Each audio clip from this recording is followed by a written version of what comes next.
Buenas tardes. Ahora, voy a poner los dos. Pues muy bien.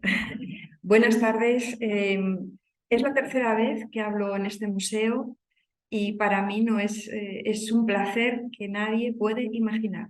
Venir a Mérida, volver una vez más a recorrer el teatro, este museo que para mí es muy, muy especial, y estar en compañía de dos personas a las que yo quiero, respeto muchísimo profesionalmente, que son José María Álvarez Martínez, que hizo este museo, y que continúe tan magníficamente el legado de Nida Nogales. Con lo cual, gracias por invitarme una vez más y enhorabuena por este magnífico ciclo.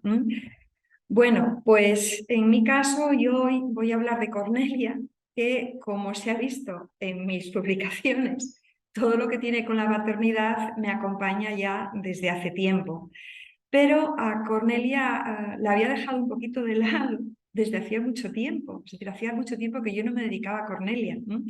Y de esta manera la he retomado, he descubierto cosas nuevas de ella, siempre se descubren cosas nuevas, y ha sido un placer preparar esta conferencia. A ver si soy capaz de transmitirlo bien, pero de verdad que me ha gustado mucho volver a un personaje muy singular, ¿no?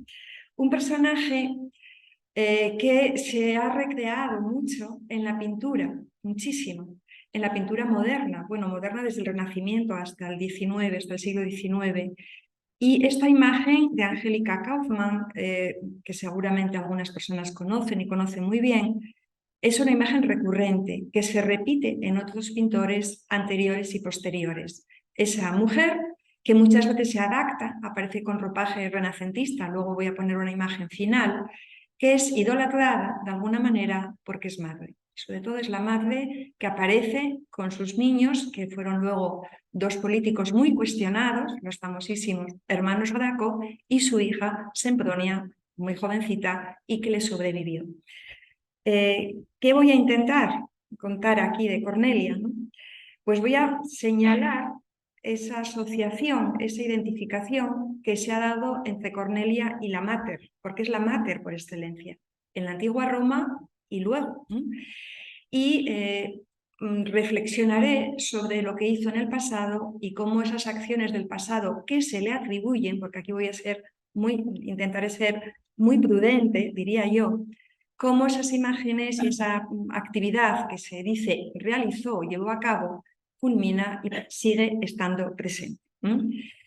Haré inicialmente unas breves reflexiones sobre cómo Cornelia es el exemplum mulieris en el pasado y en el presente, y luego iré trazando su biografía a partir de los hitos que marcan de alguna forma su vida, dónde nace, en qué familia nace, quién es su marido, qué hijos tiene, y quisiera insistir mucho en esa percepción de Cornelia como mater dolorosa, porque va a preparar a sus hijos para que sean buenos ciudadanos y los pierde. No puede hacer nada para evitar una muerte que estaba anunciada, ¿no? Cornelia quisiera resaltar que es el modelo de lo que los romanos querían para sus ciudadanas. Cornelia es una ciudadana, pero una ciudadana que actúa como se quería en ese momento, sin ejercer ningún cargo público. ¿Cómo se resuelve esa contradicción? Ser ciudadana, no votar y no poder ejercer un cargo público. Bueno, pues Cornelia a su manera lo resolvió, ¿no? Pues sirvió a la res pública.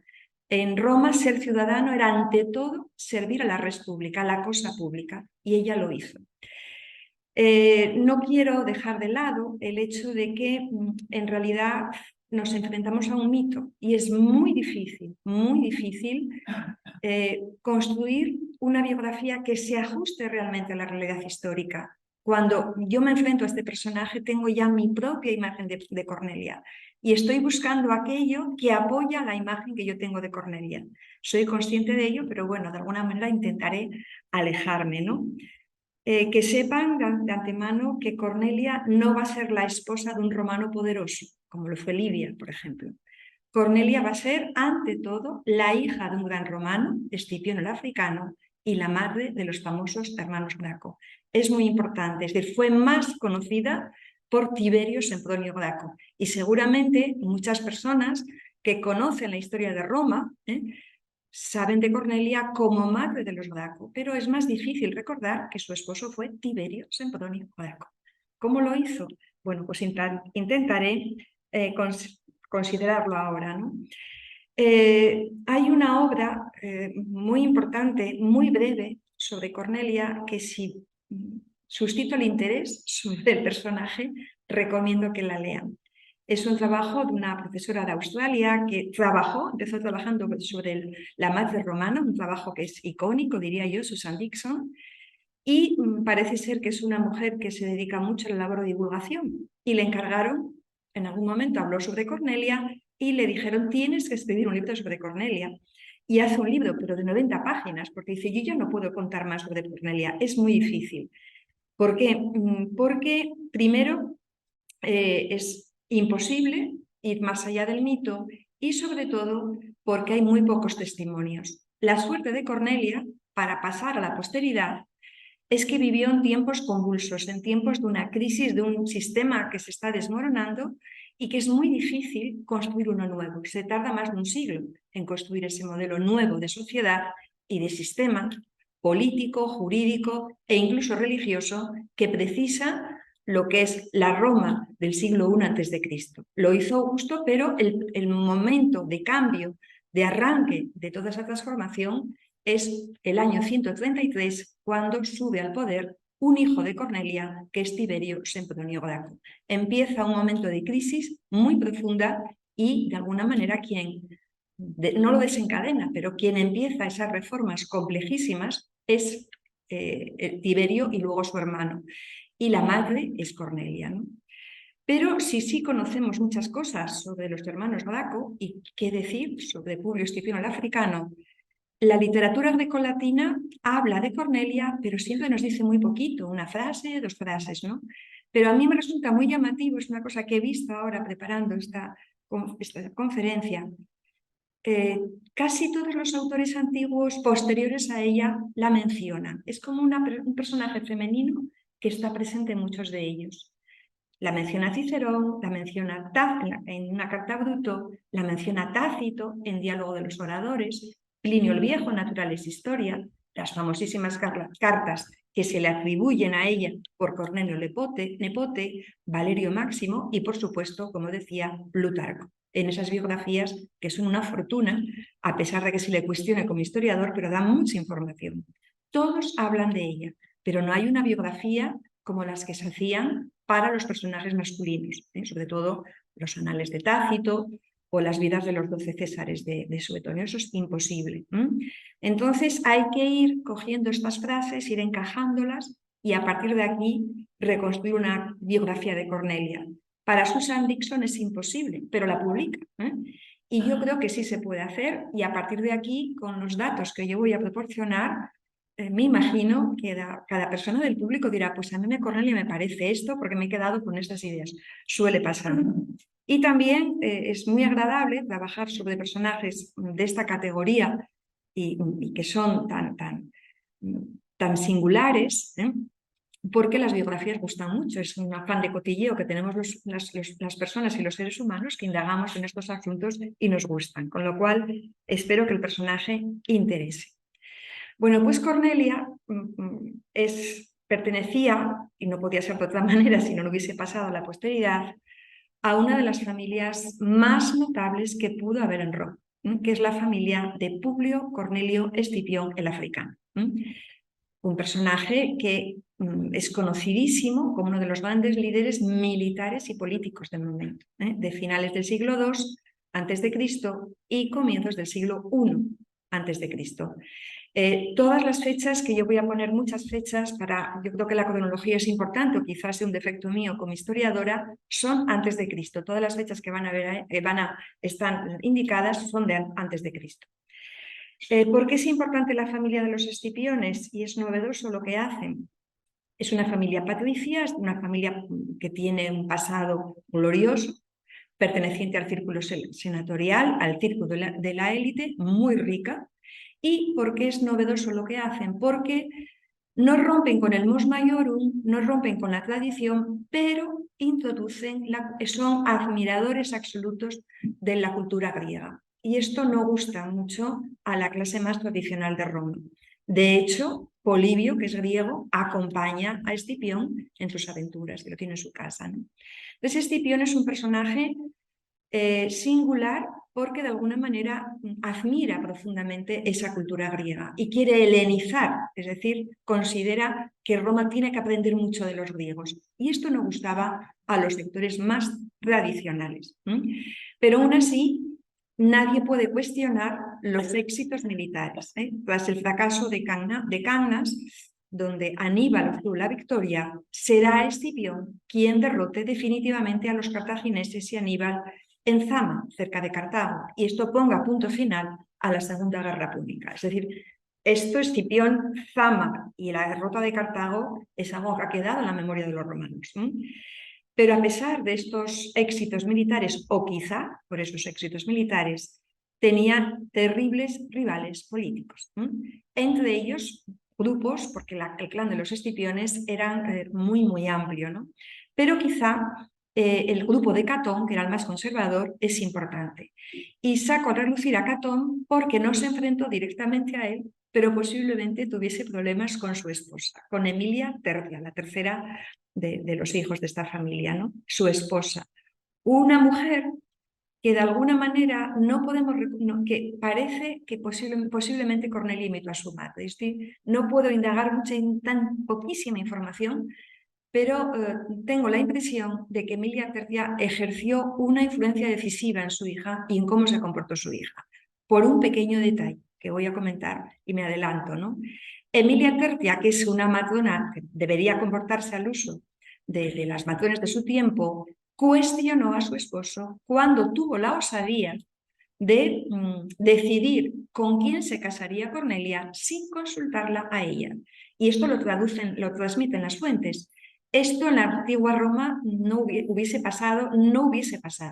Una mujer romana tenía que acatar las decisiones del esposo y Emilia Tercia lo hace, ¿no? Entonces, lo dicen los autores grecolatinos diciendo qué osadía, ¿no? Pero lo hizo.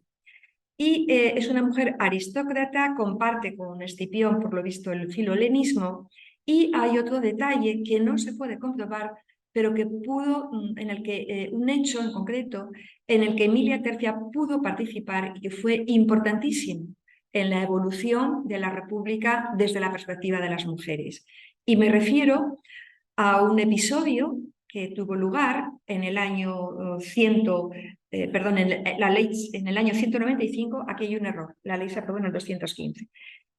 Cuando hay una protesta femenina porque no quieren que se derogue la Lex Oppia. Y la Lex Oppia es una ley que se promulgó durante el desarrollo de la Segunda Guerra Púnica, que se consideraba en apariencia una frivolidad, ¿no? Porque se prohibía a las mujeres, lo conocerás tú muy bien, que exhibiesen joyas, que no utilizasen carro y que no llevasen, carruaje, y que no llevasen ropa de colores. Esta ley aparentemente es una frivolidad. No lo es. No lo es porque para los romanos, para la clase dirigente, se trataba de que las matronas más ricas, que eran las que podían tener joyas, que eran joyones de gran dimensión, si exhibían el lujo en una sociedad empobrecida y de luto por la cantidad de bajas que se producían en el campo de batalla, no estaban dando buen ejemplo. Se trataba de que las matronas diesen buen ejemplo y durante la guerra, durante los episodios bélicos, mantuviesen la austeridad que exigía el momento y que exigía además lo que sería el buen comportamiento de una romana. Cuando acaba la guerra, en el año 195, insisto, la ley del 215, hay mujeres que protestan de la aristocracia, pues esta ley se tiene que derogar. Nosotros queremos volver a tener nuestros vestidos de colores, salir en carruaje por la calle y sobre todo lucir nuestras joyas. ¿Es una frivolidad? Hasta cierto punto, pues yo diría que no lo es, porque de esta manera estas mujeres que pertenecen a la aristocracia exhiben su posición de clase. Y si les quitan eso, ¿cómo van a saber sus conciudadanos y otros sectores también de la población que ellas pertenecen a la élite? Y ellas quieren exhibir su posición de pertenencia a la aristocracia.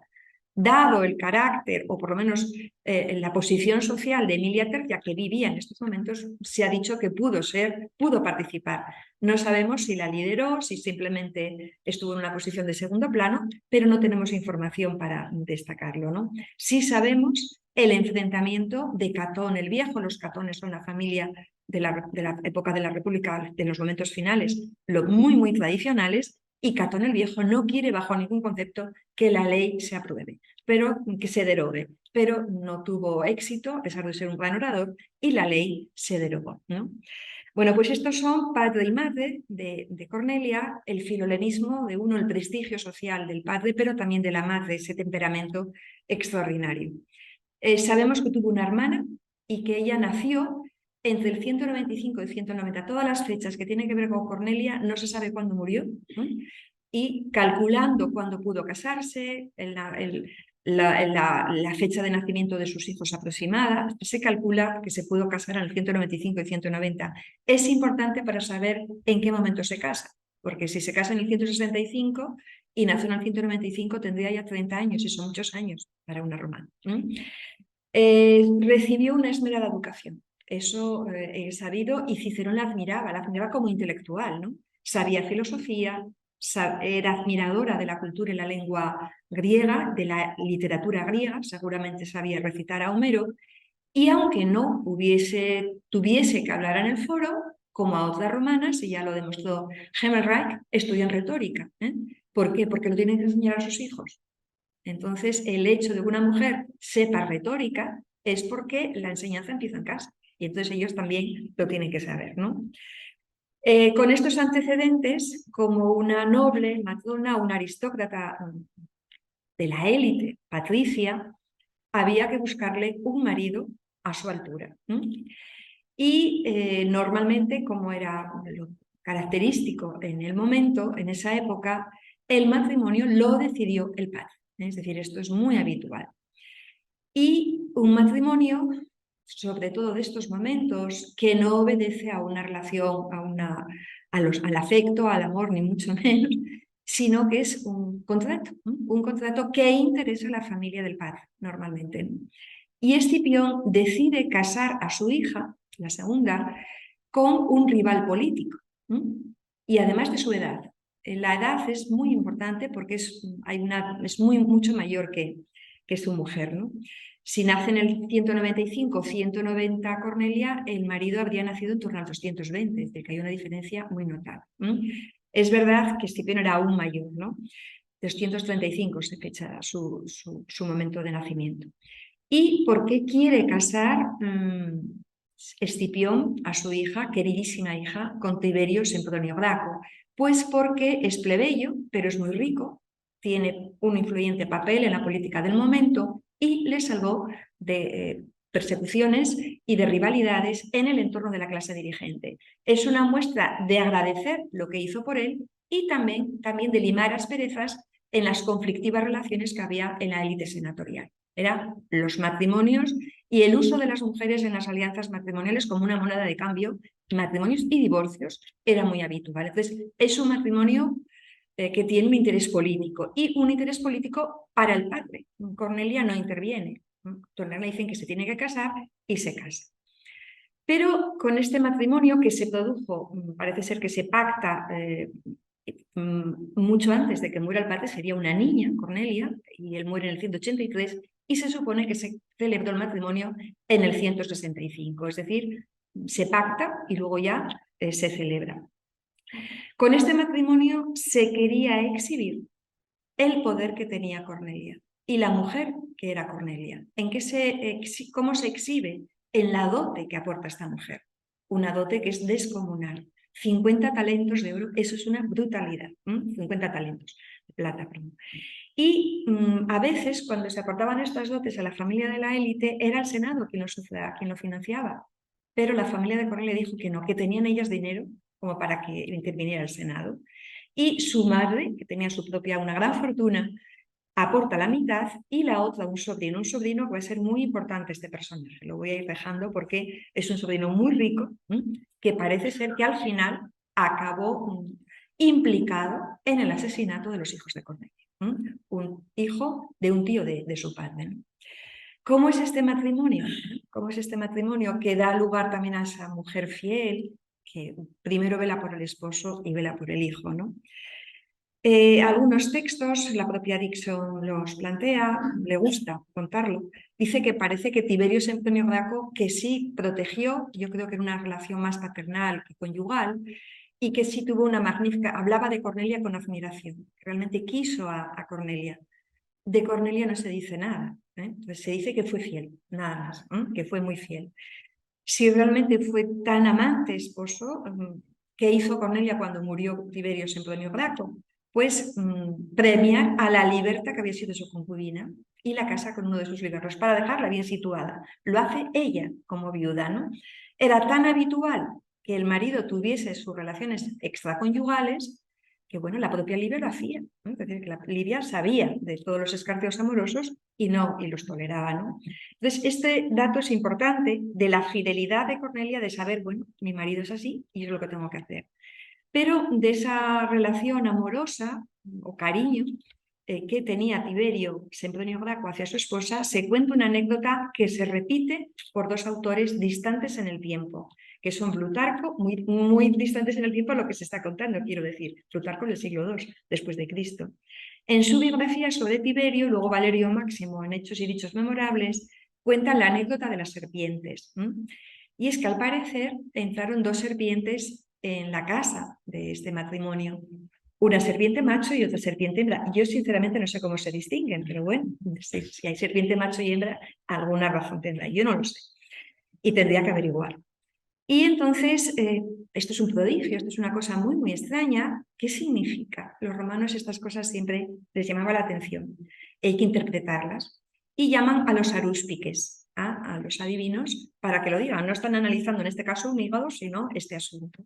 Dicen, es muy fácil la señal que os han enviado los dioses, las divinidades.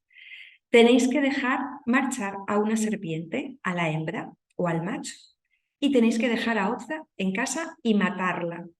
Si matáis la serpiente macho, morirá el pater familias. Si matáis a la serpiente hembra, la que morirá es la pater familias. Pero la que se vaya, sea una o sea otra, significará que esa es la que va a vivir. El personaje que va a vivir es el pater o la mater.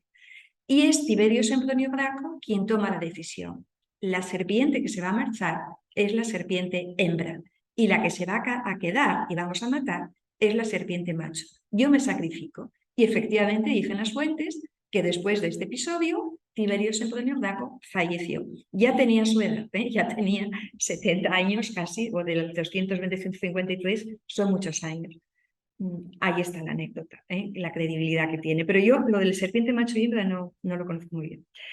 Bueno, pues a partir de aquí se queda viuda muy joven y también pensamos en que Tiberio Sempronio Graco, aparte del amor conyugal, sabría que posiblemente no le quedase mucho tiempo de vida y lo que necesitaba era a que su esposa, que aún era joven y que tenía muchos hijos supuestamente, los cuidara. Que fuera también una persona con cierta visión de futuro, ¿no? Pero, en fin, ese sería el sacrificio que él hizo por ella. Como esposa, Cornelia, al margen de estas dos cuestiones, no se sabe más, las fuentes no dan para más. Hay una cosa muy llamativa, muy, muy llamativa. Yo he leído en todas las biografías de Cornelia, se ha repetido muchísimo. En los años de matrimonio, que pueden ser del 165 al 152, 173 no encaja, tuvo nada más y nada menos, dicen algunas fuentes, que 12 hijos. 12. 6 niños y 6 niñas. Y alternaba, niño, niño. ¿Cómo era esa alternancia? Primero 6 niños y luego 6 niñas, o niño, niña, niña, niña. Pues parece ser que era niño, niña, niño, niña. ¿Por qué? Porque el primogénito es Tiberio Sempronio Graco y el hijo póstumo es Cayo Graco, con lo cual si fueron alternando tuvo que ser así. Susan Dixon, que es tremendamente crítica, dice eso no puede ser que haya tenido 12 hijos. Yo creo que sí. Yo creo que una mujer puede darse esa fertilidad extrema. Sabía que tenía que tener hijos porque además se estaba cuestionando ya que las romanas de la élite no tenían hijos, no tenían descendencia y eso iba a suponer un problema. Con lo cual, La élite decía, hay que tener hijos, eso lo dijeron los romanos siempre, ¿eh?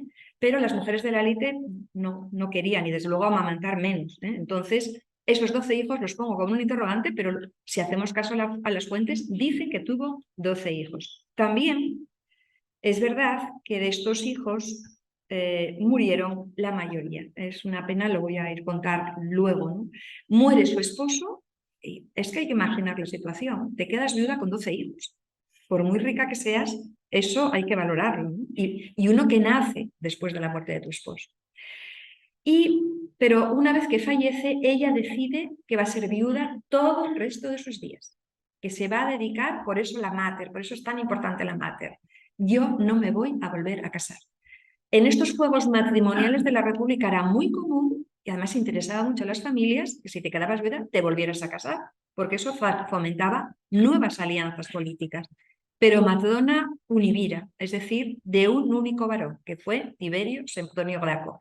Este término ha persistido a lo largo de la historia de Roma y lo utiliza el cristianismo, es decir, estar casada solamente una vez y ser fiel a la memoria de tu único marido es algo que se ha valorado muy positivamente. Todavía hay ciertos prejuicios, fíjate, esta se quedó viuda y enseguida se casó. Bueno, pues se casó, ¿no? Y hasta diríamos, hace bien, porque no va a renunciar, no rehacer su vida, ¿no? Pero es que de la poderosísima Cornelia es llamativo que un faraón tolemaico, un dinasta tolemaico, quisiera casarse con ella. Y dijo que no, ella dijo que no. Podía haber sido reina de Egipto, ¿no? Entonces, y en este momento todavía Egipto es un estado poderoso. Todavía Egipto es un estado poderoso. Ella le dijo que no.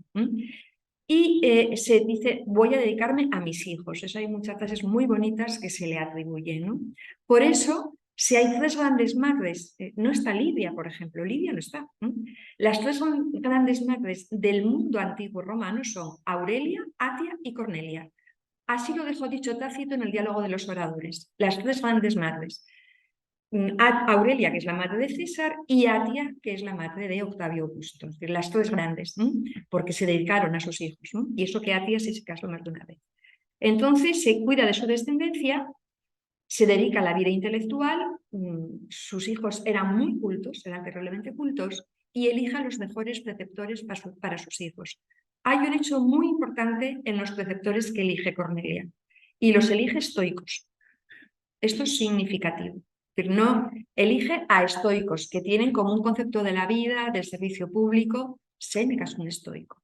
Y Agripina eligió a estoicos. Por eso hay un personaje que a mí me gusta mucho, por lo mal tratado que está por las fuentes, que es Agripina. Elige un estoico para educar a Nerón, pero Nerón fue una cosa tremenda, no lo pudo controlar, ¿no? Y esa vida intelectual y esa dedicación a los hijos lo dice, hay algunos detalles, pero hay un hecho que cuenta Valerio Máximo y que además da luego lugar, veremos, a representaciones iconográficas. Ella, por lo visto, no llevaba joyas. Al parecer había una razón, las joyas, no podía heredar las joyas de su madre, que las tenía extraordinarias, porque no las podían heredar las hijas. Yo me enteré de todo esto muy llamativo en una ponencia, ¿no?, muy reciente de una profesora italiana, que es Aglaia McIntosh, que dijo que había una norma que no se podían heredar. Me parece absurdo. Entonces, ella no pudo heredar el cofre de joyas de su madre, que eran poderosísimas, que eran llamativas. Y parece ser que no le preocupó el asunto porque muy joven aún se queda viuda y su riqueza la empleó en otras cosas.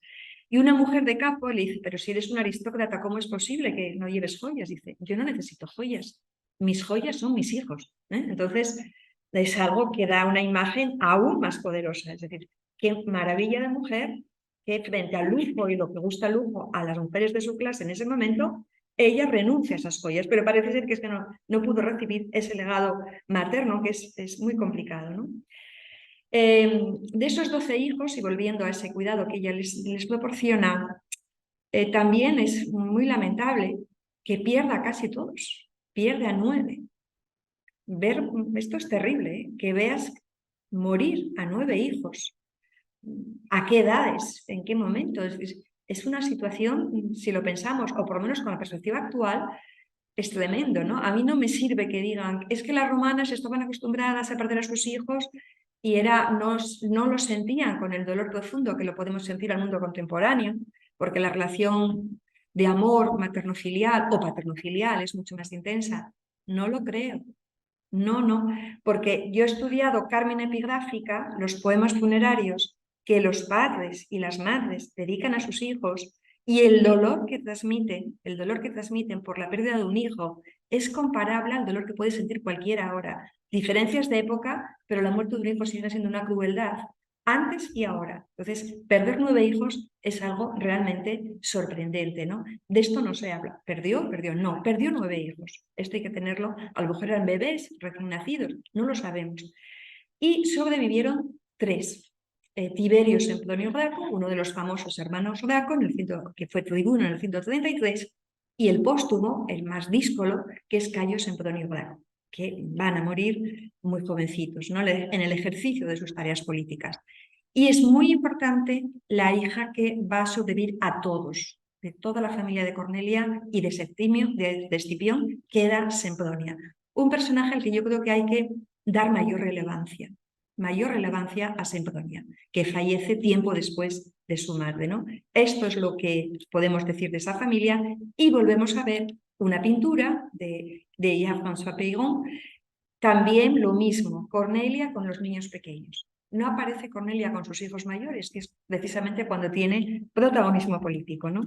Volvemos a ver ahora a Jules. Esta escultura es importantísima, y hay mucha gente que dice que es de época antigua porque no se fija en el detalle de quién la hizo y dónde está. Está en el Museo de Orsay y es de un autor. Todos estos autores se recrean al mundo antiguo. ¿Qué sería de la pintura de Occidente sin los mitos del mundo antiguo, ¿no? No sé lo que hubiesen hecho, en una reconstrucción, ¿no? ¿Cómo educa a sus hijos? Lo dice Cicerón.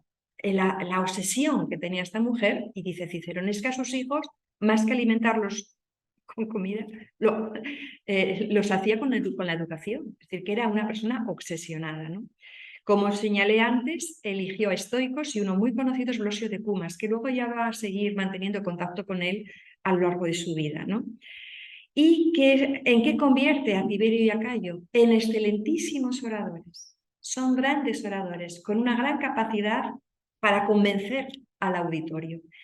Hacían una cosa muy extraña, pero que luego hicieron más romanos, y es que cuando hablaban en el foro se hacían acompañar de un flautista para que sonase mejor su discurso. Una cosa, yo creo que sería un poco, que lo hacen un poco para empatar también, diríamos, ¿no? Pero que eran muy llamativos. Para una familia debían de ir un poco, nosotros somos muy cultos, somos muy inteligentes, de una familia poderosa. Yo creo que un poco también decir, un poco pretenciosillos, a lo mejor lo eran. No digo nada, pero ir al foro, en un foro tan tradicional, o a los Rostra, me imagino hablando en los Rostra, con un flautista, pero decían que sonaban muy bien sus discursos con la música de la flauta y no la dejaron, ¿no?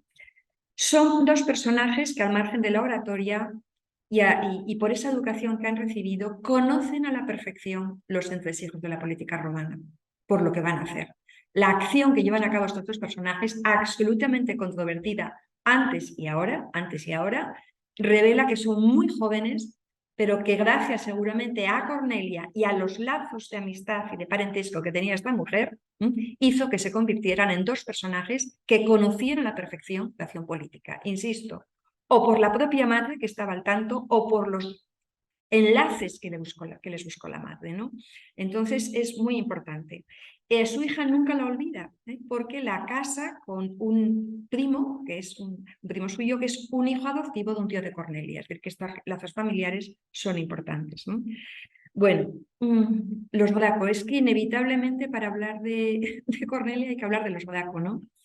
Estos 2 jovencitos desde niños, estos 2 políticos desde niños saben cuál va a ser su destino. Descendientes de Escipión y descendientes de su padre, que también había sido cónsul, tenían que servir a la República. Tenían que ser no ciudadanos de a pie, llegar al consulado. Supongo que su aspiración sería el consulado y cubrir todo el cursus honorum. Empezar a llevar la carrera que llevaban todos los integrantes de la élite de ese momento. Pero pararon, no llegaron más allá del tribunado de la plebe, del cargo por el que se empezaba, ¿no? Insisto en esas relaciones familiares. parece ser que el marido de Sempronia, el marido de su hija, influyó mucho, fue decisivo para que ascendiesen en su carrera, para que muy pronto se les nombrara tribunos de la plebe. Y también porque se recordaba que descendía de Escipión, una familia muy poderosa, ¿no? Conocedores de esta política, de estas relaciones familiares, y empiezan a atisbar, es un hecho significativo, los males de la República. La República está en una fase que precisa cambios, el Estado necesita cambios. Entonces, esos cambios, esa labor legislativa que ellos promueven, que en el caso del segundo de los Gracco es muy, muy amplia, se habla de 17 leyes que promovió, significa que la República hay que cambiarla, porque si no, se va a desmoronar, ¿no? Entonces, el problema es que se precipitaron, quizá, en esa política de reformas e inician una crisis que se prolongó desde el año 133 hasta el año 27 a.C., cuando Octavio es nombrado Augusto, después de vencer a Marco Antonio, ¿no? Entonces, es muy importante, pero esa política hay que insertarla en todos los cambios que necesitaba. Y también cometieron errores. Son como reformas demasiado avanzadas. Intentaron ir como muy deprisa, si se me permite la valoración. Los hermanos Gracco, como personajes que llevan a cabo grandes cambios, que transforman la sociedad, incluso se le ha hablado de ellos como revolucionarios. En el trabajo de Ronald Sainz, la revolución romana se podría medir aquí, empezaría aquí, ¿no? Pues aquí hay en el Museo de Orsay, también en París, está esta estatua de bronce porque no hay imágenes de ellos. Prácticamente no hay damnatio memoriae, pero casi. Es decir, no hay imágenes de ellos de la época. Y de Cornelia hay una inscripción, ¿no? Entonces, ¿por qué los Gracco son tan importantes pero a la vez tan cuestionados todo lo que hicieron, ¿no? Porque por primera vez en Roma se exhibe de forma evidente la ruptura de la clase dirigente. Siempre había habido disensiones. Acabo de mencionar la rivalidad entre Catón y Escipión. Pero nunca había habido una crisis que hubiese dado lugar a una división en dos facciones, la faccio optimate y la faccio popular, a la que nos alude Cicerón. Y se produce aquí, es decir, una división clarísima, de persecución hasta la muerte de unos frente a otros. Entonces, esto es muy importante. Y los Gracco van a representar la factio popular y el origen de la factio popular. El último popular fue César, entonces, y el gran optimate fue Sila o Pompeyo. Entonces, es muy importante. Y los Gracco, para triunfar y hacer valer esa factio, van a utilizar el arma de la oratoria. Son capaces de convencer a la plebe reunida en los rostra. Esto es un rostra, pero muy parece de película de Hollywood, que es del siglo XIX, porque no son los rostra, ¿no? Es una tribuna desde la que hablan. Entonces es muy importante. El arma de la oratoria, el arma de captar los votos para que sus reformas sean aprobadas por los ciudadanos que viven en una situación más precaria. La factio, y representan los cambios, quieren cambios, ¿no? Pequeños, más pequeños de los que podamos imaginar. Mientras que el Senado, el grupo del Senado que representa la factio optimate, a lo que recurre es al senatus consultum último. Es decir, lo dice el Senado y tiene que cumplirse. El senatus consultum último va a promulgarse para intentar frenar las reformas de Cayo Gracco. Entonces, es la decisión que recuerda que el Senado es la suprema autoridad del Estado romano. Pero lo importante de los Gracco, y a veces es difícil entender lo que es la complejidad de cómo funcionan las instituciones en Roma, a veces es complicado, es que dieron un nuevo valor al tribunado de la plebe. El tribunado de la plebe había sido algo donde los futuros cónsules empezaban y se plegaban a las decisiones del Senado, porque el Senado era realmente quien regulaba y quien tomaba las decisiones importantes sobre lo que tenía que hacerse en Roma. Pero ellos actúan recordando la potestad que tenía el tribuno de proponer leyes, de que se aprobasen en los comités tributa, y a partir de aquí, como el Senado no está de acuerdo con sus leyes, aprueban las leyes con el apoyo del pueblo, fundamentalmente del pueblo, ¿no? Y si analizamos con detalle las reformas que ellos hacen, no eran tan radicales, porque nunca cuestionaron el Senado, jamás. El Senado estaba ahí. Había divisiones dentro del Senado, pero ellos no cuestionaron nunca el papel del Senado, la representación de los cónsules. Lo que querían era pequeñas reformas, porque sabían que si la plebe se mantenía en esa situación de precariedad, podía haber un problema social muy profundo y había que ponerle de alguna forma una solución. Es cambiar algo para que todo siga igual, que es muy importante lo que hicieron, ¿no? Es una forma de analizar esta política que ha suscitado pues, uno de los grandes debates historiográficos. Y también es verdad que en el conjunto de los historiadores hay grandes admiradores de los Graco y grandes detractores de los Graco. Es muy, muy difícil, ¿no? Bueno, pues el primero de los Graco, que debía llegar casi con 30 años al reinado, es Tiberio Sempronio Graco. Analizando toda la política de reformas que nos va contando sobre todo Plutarco y las que hizo este personaje que es el primogénito y lo que va a hacer Cayo, Tiberio hace muy poquito, también es verdad que muere muy pronto, lo mata muy pronto y solamente lleva a cabo una ley que fue la que provocó su final y provocó la enemistad del Senado, una ley agraria que visto ahora, dices, bueno, pues qué complejidad tiene esta ley, porque esa rivalidad y porque esa enemistad pedía que la tierra pública, el ager publicus, que se había conquistado en la península itálica y fuera de la península itálica, recordemos que en este momento Roma tiene territorios en África, en Asia Menor, ha quedado con el reino de Pérgamo, toda Italia, tiene también la parte de la península ibérica y muy pronto va a conquistar la Galia Narbonesa, en los años 20 del siglo II. Entonces, hay mucha tierra pública. Esa tierra pública, ¿quién se está quedando con ella bajo mecanismos muy variados? El Senado. De ser tierra pública está pasando a tierra privada, ¿no? Entonces, Tiberio Sempronio Graco lo que dice, no, la tierra pública se tiene que defender entre las personas que han ayudado a conquistar la tierra romana. Pequeñas parcelas. Al Senado le darán grandes parcelas. La ley es muy, muy conocida.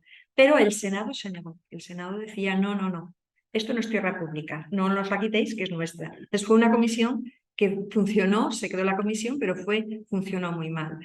Entonces, parece ser que en esta reforma, porque no dice nada Cornelia, Cornelio Nepote habla de las diferencias entre Cornelia y la política de Gayo, pero no dice nada de Tiberio, con lo cual, si Cornelia no hubiera estado de acuerdo con la política de Tiberio, suponemos que en esas famosísimas cartas que se le atribuyen, que sería la voz de Cornelia la que habla, Cornelia tendría que aparecer. Y Cornelia no aparece, con lo cual pensamos que Cornelia sí quería cambios y sí veía con buenos ojos esta tarea de Tiberio.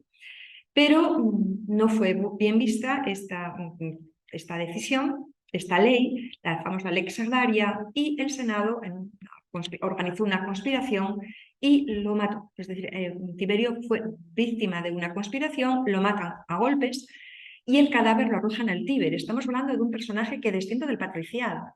Entonces lo arrojan al Tíber como un condenado, es decir, como una persona que era deshonesta. Hay que sacar el cadáver del río y siempre se dice, llama la atención la serenidad de Cornelia cuando vio el cadáver, ante los cadáveres de sus hijos. Es muy difícil enterar de todo esto y estar serena, porque la serenidad era un atributo de las antiguas matronas. No podía de ninguna manera exhibir su dolor. Las lágrimas no las exhibió. Eso también es porque se dice en buen tono, además, estuvo serena. Bueno, pues a lo mejor si llora tampoco pasa nada, si lo hubiésemos entendido, ¿no? Tiberio muere muy poquito, es decir, cuando se intenta presentar a la reelección no lo consigue y muere muy pronto. A los 10 años, cuando su hermano ya ha cumplido el servicio militar que se requería, accede al mismo tribunado Cayo Graco. Yo a lo mejor no sé si lo debería decir, pero es que las imágenes entre pasado y presente a mí me vienen.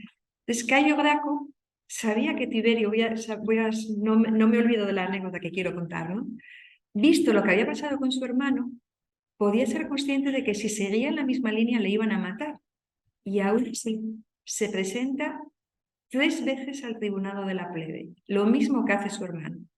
Las 2 primeras veces hace su política, la tercera vez va a morir también. ¿A qué familia me recuerda los Graco? A los Kennedy.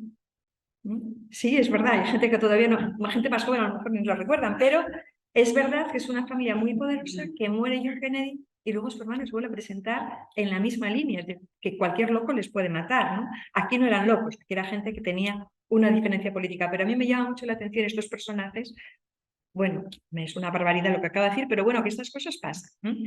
Bueno, la política de Cayo es yo soy el heredero de mi hermano. Yo voy a continuar con esa política, ¿no? Y hay un hecho en el que se confundió por completo Cayo Graco. Sus reformas las había, se llevó al Tribunado buscando siempre el apoyo social, y Tiberio también, pero él no tuvo habilidad para ello y se granjeó la enemistad de todos los grupos sociales de Roma. Por eso el tercer tribunado de la plebe es imposible, no lo ganó y se retiró, ¿no? Llevó a cabo una labor legislativa enorme, enorme, ¿no? Más de 17 leyes. Intentaba cambiarlo todo. Primero, que se repartiese la tierra. La ley de mi hermano se aprobó y está aprobada, pero no se lleva a cabo. Y voy a relanzarla. Como sabía que era insuficiente la tierra de Italia, pues, y que había muchos problemas, pensó, pues voy a llevar a los colonos a Cartago, los llevo a África. Eso inmediatamente le granjeó la enemistad de la plebe. ¿Pero qué quieres? ¿Alejarnos de aquí? Nosotros queremos estar en la península itálica, lo que quieres es mandarnos a provincias. La plebe le retiró su apoyo. Los caballeros también le quitaron el apoyo, porque los equites les gustaban los negocios, lo que querían era dinero, las societates publicanorum. Y que les dice, yo no os voy a dar cargos públicos, podéis acceder al cargo público, pero los negocios los va a controlar el Estado, con lo cual los equites dijeron, pero ¿qué más nos da? Nosotros lo que queremos seguir es controlando la recogida de los impuestos y seguir lucrando. Los equites les retiran el apoyo y evidentemente el Senado también. Y es una ley, la verdad que es muy, muy, muy profunda toda la labor que hace. Entonces, al no tener ese apoyo social, cuando se presenta la reelección por tercera vez del Tribunado de la Plebe, además no era habitual en principio repetir un cargo, pero ellos lo hacen, al no ser elegido decide suicidarse porque es consciente, a mí no me matan, es decir, me mato yo. Y esas desavenencias con el Senado y esa falta de apoyo social hacen que fracase su política, aunque, sinceramente, poco tiempo después la gente se fue a Cartago porque en Italia no tenía, entonces se tuvo que ir a África para ir. Y luego también había la población itálica quería la ciudadanía romana, él dice, se la daba, y esa fue una de las razones por las que el Senado dijo, pero ¿cómo vas a hacer ciudadanos a todos los itálicos? O a los que tenían ciudadanía latina, le pasaron a la ciudadanía itálica, a la ciudadanía romana. Parecía que había que integrarlos. Y después de la guerra social de los años 90, todos los itálicos pasan a ser ciudadanos romanos, es decir, que se adelantaron, pero no era el momento, no era el momento, ¿no? Entonces fracasó esa política que algunos llaman radical, y era tan radical que esto provocó una advertencia de Cornelia y una recriminación al hijo. Estas cartas de Cornelio Lepote son extraordinarias, extraordinarias. Entonces son un documento que indica que Cornelia no estaba de acuerdo con la política de Cayo Graco, de que esa reforma era muy radical, de que si seguía adelante con sus reformas iba a provocar una crisis profunda en el Estado y que retirase leyes. Se dice que retiró una ley, pero no sabemos cuál. Es decir, sabemos que Cornelia influyó para que retirase alguna ley, no sabemos cuál, una la retiró, ¿no? Entonces hay unas frases como de una oratoria profunda, si es que las pronunció ella, ¿no? Entonces dice, dirás que es hermoso vengarse de los enemigos, porque es grande y hermoso. Nada me gustaría más que tú como romano te vengases, ¿no? Pero si lo haces, que sea con la condición de no perjudicar al Estado. Eso es lo que le dice Cornelia. Pero si esta condición es irrealizable, de no perjudicar al Estado, prefiero, y de qué modo, que nuestros enemigos sean incólumes y mantengan su situación antes que contemplar la ruina y la desaparición de la República. Primero la República, luego mis hijos. Eso es una ciudadana, ¿no? Y cuando dice, cuando está empeñado en ser tribuno, tú vas a ser un adversario para Roma, para la República, y vas a ser el artífice de la ruina de la República. No sigas en tu labor como tribuno, ¿no? Entonces, sigue hablando del desorden, de la inestabilidad del Estado. Entonces, estas cartas de Cornelia, muchos autores, yo creo que en una perspectiva un tanto androcéntrica, dicen que no es verdad, que esto es una invención de Pote, ¿no? Que es imposible que una romana pensara eso. Una romana como Cornelia, claro que lo podía pensar perfectamente. Entonces, estas cartas de Cornelia se dicen por parte de algún sector de la historiografía y también de la propia literatura latina que pudieron ser un invento de Cornelio Nepote. Si fueron un invento de Cornelio Nepote, también interesa, porque le interesaba a Cornelio Nepote poner en voz de Cornelia aquello que su hijo no era incapaz de decir, con lo cual ensalza a Cornelia, pero desmerece a su hijo. Esta es la primera vez, el primer texto que se atribuye a una romana en estos términos. Hombre, tenemos el episodio de Coriolán y Beturia cuando Coriolán, que es traidor a Roma, el gran traidor, ¿no?, que inspira la tragedia famosa de Shakespeare, que por cierto yo vi representada aquí hace muchísimos años, una cosa espectacular, ¿no? El Coriolano de Shakespeare. Beturia le dice lo mismo a su hijo: yo prefiero verte muerto antes que verte atacando Roma. Tú eres romano, tú no puedes atacar Roma. Es decir, renuncia a ti, tú no eres mi hijo, ¿no? Es decir, prefiero tu muerte antes que ataques la República. Pues en el mismo tono va Cornelia, dos grandes mujeres, dos grandes romanas, ¿no? Revela la discrepancia entre madre e hijo y de qué manera lo que no hace él lo hace ella. Velar por la República, a ver si su influencia materna tiene eco y puede, de alguna manera, eliminar ese peligro que está representando su hijo para la República. ¿Le hizo caso? Pues no, porque se volvió a presentar al tercer tribunado de la plebe, ¿no? Entonces, el varón es el que no está cumpliendo sus deberes cívicos y es la mujer, la madre, que no está haciendo, ¿no?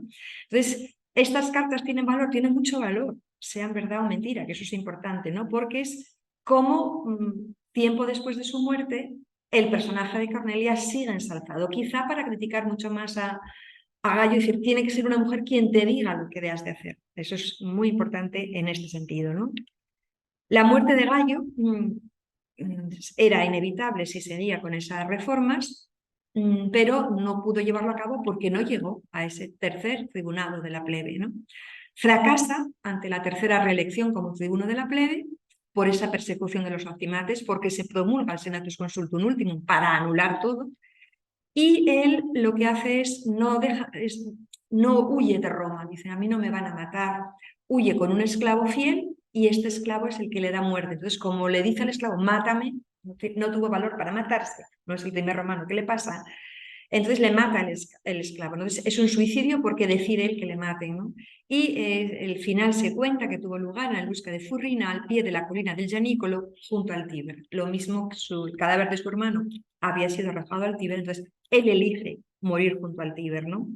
Tan impactantes son estas imágenes que él decide morir, entonces se despide de su familia, se marcha ya al momento del suicidio, se despide de su familia y esto lo representa Teófilo Puebla frente al acento de Tolín, y este cuadro está aquí en Madrid, uno de los poquitos que voy a poner con presencia en España, ¿no?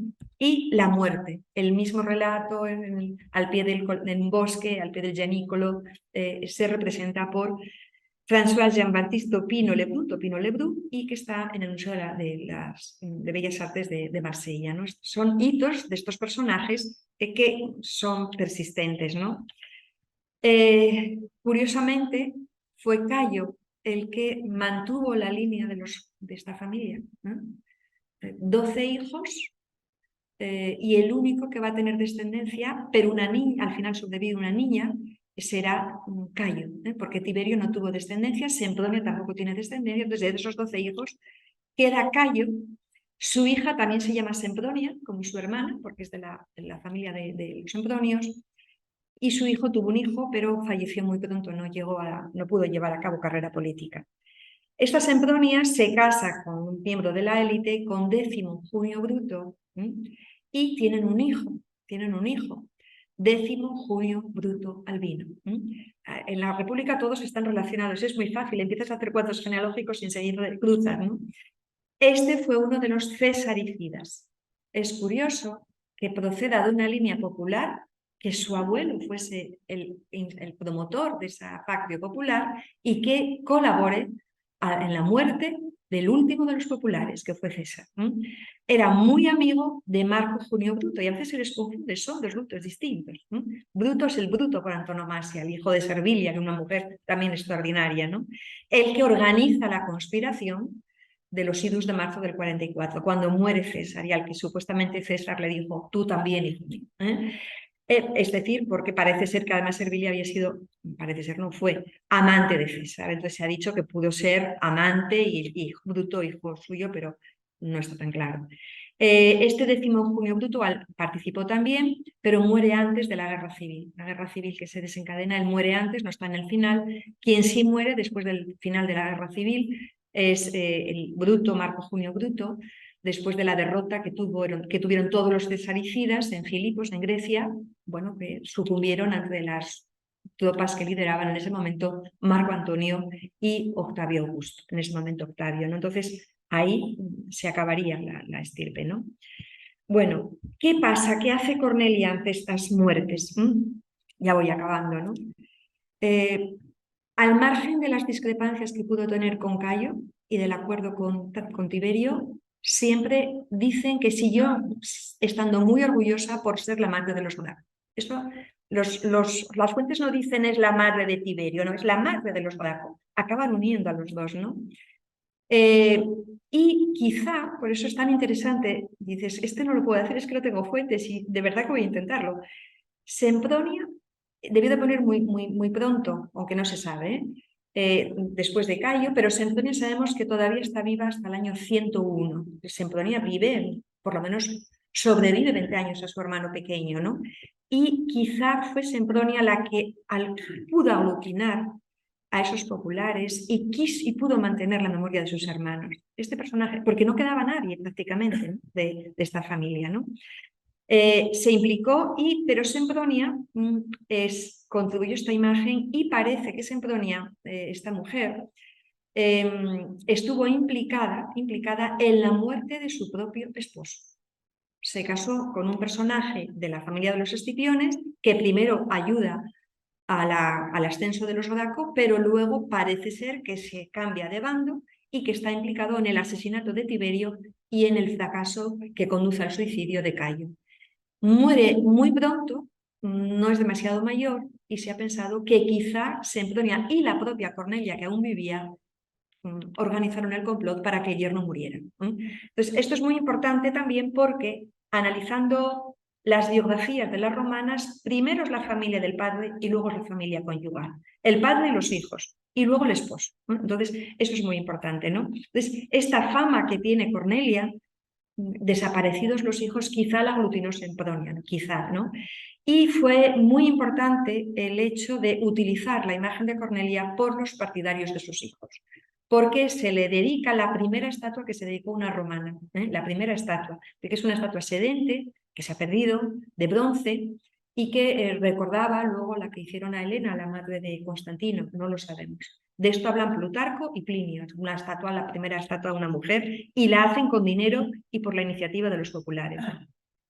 Sin hijos y sin tener que apoyar a nadie en su carrera política, ¿qué hace Cornelia? Pues se va a una vila en Miseno, donde tenían las grandes vilas. Los grandes romanos no se conservan, ¿no? Hay una villa importantísima que tiene los famosos jardines de Lúculo, pero no sabemos. Entonces, es una mujer de verdad admirable porque no se va a recrear en la pena de Mater Dolorosa. Si lo hacía en privado, no lo exhibe. Es Madre Dolorosa, pero no lo exhibe. Ahí se dedica a la vida cultural y transforma su villa en un centro cultural al que acuden intelectuales. Es decir, Misenum está aquí, en la bahía de Nápoles. Entonces se sabe que discutía con Diófanes de Mitilene, que era experto en cultura griega, con Blosio de Cumas, al que había elegido como preceptor, con Licinio Craso, son algunos nombres que nos vienen. Era como estas mujeres de los salones literarios franceses que organizaba veladas literarias, pero la romana no era la única. Entonces decide seguir en su vida, pero alejada ya de Roma, un alejamiento que implica alejarse ya definitivamente de la política. Parece ser que el primer retiro lo hizo cuando ya muere Tiberio, que fue lo que más la impactó, pero luego volvió a los asuntos romanos, ¿no? Sigue manteniendo relación con su hija, que recoge el legado de los Graco, y ahora quiero ya hablar por último del hijo de esa Sempronia que se casó con Publio Cornelio Escipión Emiliano Africano Minor. Ojo con este personaje, es que me lo confunden mucho los alumnos porque me dicen que Escipión el Africano vence a Aníbal en el 202 en Zama y luego conquista Cartago en el 146. Digo, oye, que los romanos vivían poco, es decir, que son dos Publios Escipiones. Entonces, este era un sobrino en realidad de Publio, del gran Publio Escipión, porque lo adoptó su hermano, un hermano de Escipión, y se convirtió en primo de Cornelia. Entonces es de la misma familia, hijo adoptado, y lo casan con Sempronia. El matrimonio, todo el mundo coincide en que es un matrimonio absolutamente infeliz, es decir, que se lleva muy mal, quizá porque Cornelio no compartía el ideario político de los Graco, aunque al principio parece que los ayudó. Es muy curioso que digan, es que ella no era hermosa. Bueno, las romanas las hay guapas y no las hay menos guapas, pero es que no era agraciada. De Cornelio no sabemos si era agraciada o no, pero es como un detalle que causó el rechazo del marido y sobre todo que no era infértil. Era infértil el matrimonio, vamos a ver si era infértil. Él no tuvo hijos tampoco porque no tuvo tiempo, ¿no? Entonces se implican esas muertes de Tiberio y Cayo y muere de una forma extraña al principio en el 129. Por eso estaría implicada Cornelia, algunos lo afirman, no lo sabemos, no se puede afirmar. Entonces Sempronia es la única que sobrevive a esta familia. Y quizá heredó la villa de Misenum, pero también heredó ese afán de luchar por la República y luchar por el legado de sus hermanos, sobre todo de sus hermanos, que es más que de su abuelo, ¿no? Cornelia, voy acabando, ¿qué significa con todos estos datos, ¿no? Que hay una crisis en la República y que esa crisis de la República implica una participación femenina. Por primera vez en la historia de los romanos, en la gran política romana, vemos a una mujer de carne y hueso, con mucho protagonismo. Los mitos, Ersilia, Lucrecia, son mitos. La propia Veturia es mito. Esto es una mujer real. Que la biografía la podemos reconstruir con pocos datos y vamos creando ese mito. Bueno, sí, pero fue una mujer que existió, que estuvo ligada a estos hijos y que siempre que aparece en las fuentes está ligada a los hijos y a Escipión. Que nunca sobrepasó los límites de la domus, jamás. Nunca Emilia Tercia, su madre, a lo mejor salió al foro o en las cercanías del foro para protestar. El ámbito de Cornelia fue su domus, donde educaba, donde discutía, donde recibía a los intelectuales, pero nunca fue más allá. Entonces enseñaba una forma de actuar en lo público, aconsejando, ayudando, pero revela que ella tenía tanto interés en que la República funcionara, el Estado funcionara, y que había que buscar el bienestar del Estado de igual modo que lo hacían los varones. Los varones tenían cargos públicos, ella era mater familias y lo hacían a domus. Por eso es tan atractivo el personaje. Desde mi punto de vista, Cornelia representa a la perfección cómo la maternidad puede ser la vía para la acción política. De alguna manera Livia lo hizo también, ¿no? Livia colocó a Tiberio, ¿no? Y para la posteridad, Cornelia es la madre de los Gracos. Si es la madre de los Gracos, que lo hizo muy bien. Si no la recordamos como la esposa de Tiberio, el esposo está desdibujado. Defiende a la República porque es ciudadana, pero dentro de la domus y como mater. Esto es lo fundamental. La premian, pues sí. Es que se conserva esta inscripción de la que ahora nos hablan las fuentes, que sería supuestamente el pedestal de la estatua, y pone Cornelia Africani Filia, y debajo, no sé si se ve bien, Mater Mat Castorum. Esto no fue lo que hicieron los seguidores de los Graco. Los Graco dijeron Cornelia Mater Gracorum. ¿Quién puso Africani Filia? Augusto. Pero primero empezó Octavia. Octavia, un personaje extraordinario también, promueve un pórtico con la ayuda de su hermano, se construye muy pronto en el 27, si no me fallan los datos, Tuini, que a lo mejor me falla, en torno a esta fecha, cuando Augusto es nombrado ya Augusto. Y sobre el pórtico de los Metelos. Se ubica en el sur del campo de Marte, una zona muy céntrica, y junto a este pórtico aparecerá tiempo después el teatro que ella dedica a su hijo Marcelo, que acaba de fallecer, que es terrible cuando fallece, ¿no? Octavia sí que está desconsolada y las fuentes lo dicen, no soportó nunca, jamás pudo sobreponerse a la muerte de Marcelo. Tenía 2 bibliotecas y en este pórtico aparece la estatua a Cornelia, o esta inscripción. ¿Es casualidad? Para nada. ¿Qué estaba buscando Octavio? Exhibir a grandes mujeres, exhibir a mujeres que eran madres, que eran la matrona perfectísima, y su hermana lo era, todavía con Livia lo era, pero Livia va a tardar en entrar en su pórtico, pero todavía tarda, ¿no? Entonces, el que en el pórtico de Octavia se coloque la imagen y esta inscripción de Cornelia es muy importante en la propaganda augustea sobre las mujeres y lo femenino, ¿no? Y además el marido no aparece. Es una cosa, y podemos imaginar a Livia que no dijera que era la mujer de Augusto. Es imposible, ¿eh? Bueno, la única que lo hizo fue Agripina Minor, que bueno, que mucha gente olvida que está casada con Domicio Aneobar. Entonces, eso es de las pocas, ¿no? Entonces, Augusto dice, hay que volver al mos maiorum. Hay que volver a las tradiciones en muchos aspectos, luego cambió todo. ¿Y qué tiene que hacer la mujer en la domus? Las mujeres han estado fuera de la domus, han hecho cosas que no debían, y la domus tampoco puede ser un espacio de conspiración, ¿no? Busca a Cornelia, porque Cornelia estaba en la domus, y la convierte en esa mater gracorum, no lo puede evitar, pero como no tenía muy buena prensa aún, esa imagen de sediciosos se mantenía. Augusto decide sí, y la hija de Escipión. ¿Por qué? Porque Escipión fue el vencedor contra Aníbal. Eso había que recordarlo, ¿no? Entonces se coloca esa estatua porque junto a Octavia las dos serían exempla Matronarum, ejemplos de matronas para las mujeres de la sociedad romana, ¿no? Entonces, de esta imagen de Augusto, que yo creo que empieza realmente a funcionar bajo Augusto, el círculo que le rodea es muy importante en este sentido, empieza esa propaganda augustea que yo creo ha seguido hasta ahora, ¿no? Representan a Cornelia con ese repaje renacentista que es un horror. El horror en el sentido de que no reproduce la realidad, o está como está de Noël Jallet, en este museo, en casi todos los museos pequeñitos de Francia hay una imagen de ellas, como de muchas cosas, y en esta otra del Louvre, que también vuelve otra vez Cornelia, es que hay infinidad de obras que la recuerdan, ¿no? Más antigua, diríamos, ¿no? Y esta imagen, que es una calcografía donde Cornelia está diciendo, las joyas son mis hijos, a las mujeres de campo. Es decir, son como anécdotas que inspiran toda la pintura occidental. Es muy curioso, muy relevante, ¿no?